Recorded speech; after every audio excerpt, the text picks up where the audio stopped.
પરમાત્મા knows everything. એક ગામમાં એક યુવાન રહેતો હતો. નામ હતું અર્જુન. ખૂબ જ મહેનતી, સ્નેહી અને નિષ્ઠાવાન. જીવનમાં આગળ વધવા માટે તે દિવસ રાત એક કરતો. પરંતુ જીવન એમ જ થોડી ચાલે છે. એક દિવસ એવી પરિસ્થિતિ આવી કે બિઝનેસ બંધ પડ્યો, મિત્રો દૂર થયા અને પરિવારના કેટલાક સભ્યો પણ તેને સમજ્યા વગર દૂર થવા લાગ્યા. અર્જુન ખૂબ તૂટી ગયો. તેણે વિચારી લીધું, શા માટે લોકો બદલાઈ જાય છે? ત્યારે તેના દાદાએ કહ્યું, બેટા, કોઈ બદલાઈ જાય તો દુઃખી ન થશો. બદલાવ તો પ્રકૃતિનો નિયમ છે. વૃક્ષના પાંદડા પણ ઋતુ પ્રમાણે બદલાય છે. અર્જુને હમ્મતીથી માથું હિલાવ્યું. પરંતુ સમસ્યાઓ ખતમ ન થઈ. ધંધો હજી ઊભો ન થયો અને જીવન દિશા વગર લાગતું હતું. તે દાદાના પગે પડ્યો અને બોલ્યો, હવે મારે શું કરવું?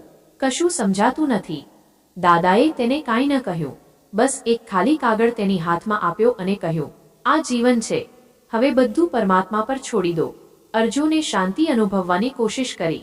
દિવસો વીત્યા અને પછીથી ધીરે ધીરે જીવન ફરી એક નવી દિશામાં આગળ વધવા લાગ્યું. પણ એક દિવસ કોઈ મિત્ર પૂછે, તું ક્યારેય પરમાત્માને કંઈ માગતો નથી? અર્જુન હસ્યો અને કહ્યું, ના, કારણ કે પરમાત્મા જાણે છે કે મને શું જોઈએ છે. હું તો તેને માત્ર નમ્રતાથી નમસ્કાર કરું છું. ઘણા જ પડકારો આવ્યા. ઘણા લોકો સાથ છોડીને ચાલ્યા ગયા. પરંતુ હવે અર્જુનને પીડા નહીં થતી. તે હસીને કહેશે, હવે હું એ નથી વિચારો કે કોણ સાથ આપશે. હું એ વિચારો કે કોણ સાથ છોડીને જશે અને એમાંથી હું શીખીશ. સમય જતાં તેનું ધંધો ફરી ઊભું થયું. લોકો જે તેને એક સમયે દૂર કર્યા હતા, આજે તેને અભિનંદન આપતા હતા. એક મિત્ર તો બોલી પડ્યો, અરે, તું તો હવે સરતાજ બની ગયો છે. અર્જુન શાંતિથી હસ્યો અને બોલ્યો, જો પરમાત્મા ખુશ હોય તો તે સરતાજ બનાવી દે છે અને જો રૂઠી જાય તો દરનો મોહતાજ બનાવી દે છે. એક દિવસ તેણે એક નાનકડું બાળક જોયું. કબૂતરને દાણા પકવતો. બાળક દાણા ફેંકતો અને કબૂતરો માથું ઝુકાવીને દાણા ઉઠાવતા. ત્યારે અર્જુને પોતાને જ પૂછ્યું, આ પક્ષી એક દાણો માટે પણ 100 વાર માથું ઝુકાવે છે અને હું તો રોજ અનાજ ખાઉં છું.